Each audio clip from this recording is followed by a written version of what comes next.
Que Dieu vous bénisse tous. Bana Nzambe partout place besoin Nzambe apambola bino na kombo na Yesu Masia mwana ye. Si tia Jésus tia tout soko zana Yesu Masia ozana nyonso tango zangi Yesu Masia ozangi pe nyonso na bomoi na yo parce que Yesu Masia aza nyonso ya mutuya na bomoi ya mokili mobimba. Soko zangi Yesu luka ozana Yesu parce que Yesu nde aza bomoi, Yesu nde aza nzela, Yesu nde aza lobiko na biso. Ko tarde ko luka Yesu Masia te parce que yende lobiko na biso. Soko zangi Yesu zangi nyonso. Tem na biso ya lelo toza kolobela bolingo Nzambe. Nzambe alingi mokili, alingi mutu nyonso bien-aimé dans le Seigneur. Nzambe alingi mutu nyonso. Nzambe alingi mutu nyonso bien-aimé dans le Seigneur. Nzambe alingi mutu nyonso. Na YouTube ndeko moko akomela kinga tuninga ke bakoko na biso bayeba ki Jésus te. Siko bango bakokendeli felo. Na reponda ki ndeko wana nga Bible ndenge nga na yebi, Bible yebisi biso ke nzela eza kaka moko Yesu Masia. Nzambe apesi biso lobiko kana nzela moko eza Seigneur Jésus. Soki bakoko na biso bayeba ki Jésus te, tango wana pe parole de Dieu zalaki. Soki bayeba ki Jésus te, baza na lobiko te.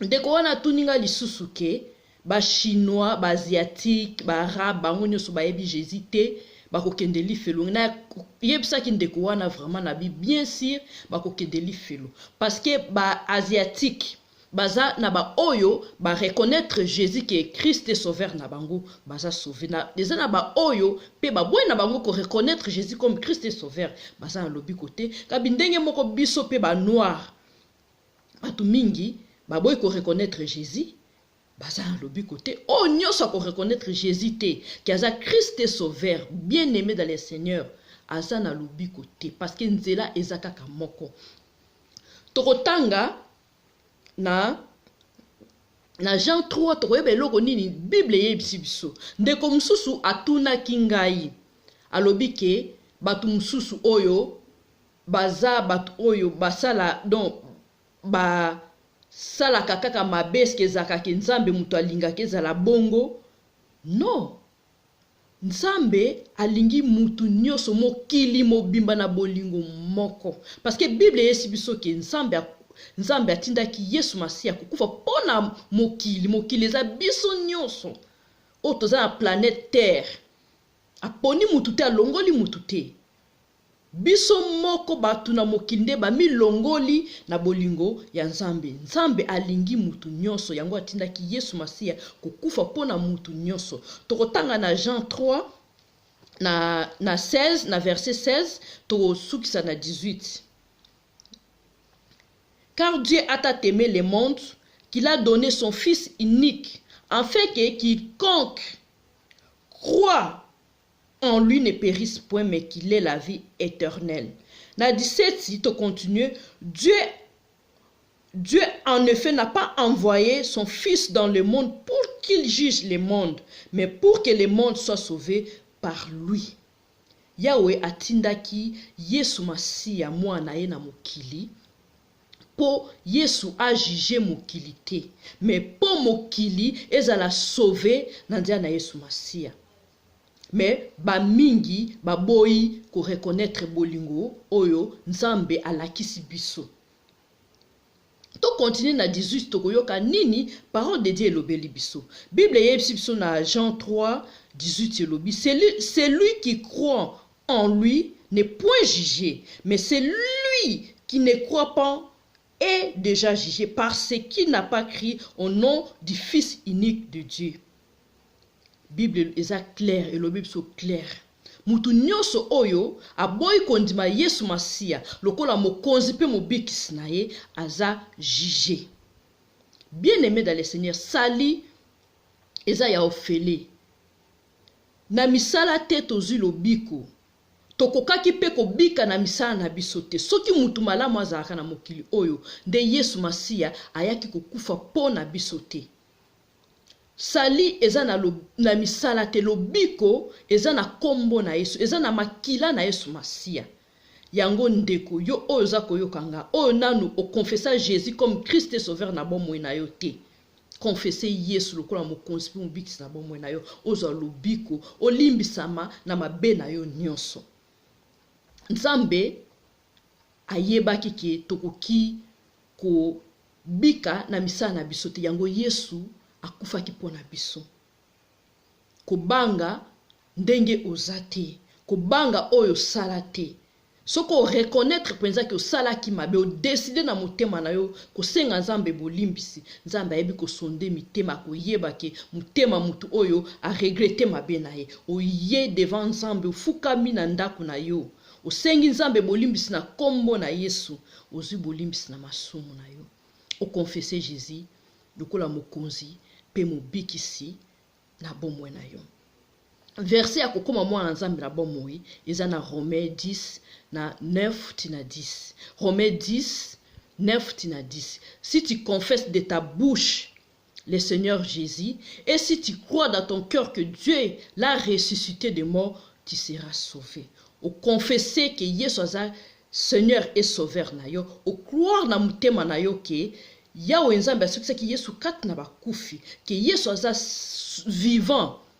Et si lindeko ozui okomi mwana Nzambe, okomi mwana Nzambe na bomoi, obandi via sika, obandi sikoyo ko yekola mukanda oyo Biblia, obandi ko yekola Biblia ndeko, obandi ko sala o Biblia elobi, parce que Biblia nde ezali mode ya ko vivre na biso na mokili oyo. Bien-aimé dans le Seigneur, to yebi ke un jour mokili oyo ekoleka. Nyoso toza komona awa ekoleka, mais liloba ya Nzambe ekoleka te. Butu eumelaka, mais tongo esukaka kaka ke etana. To yebi ke toza kozela retour ya Jésus. Liwape ekoki kozwa biso lelo kozela lobi te, parce que lobi eza ya yo te, lelo eza yo. Tango yoki message soki na no confesser Yesu Masia lokola mokonzi pe mobikisi te, salelango koluka bishop te, koluka pasteur te.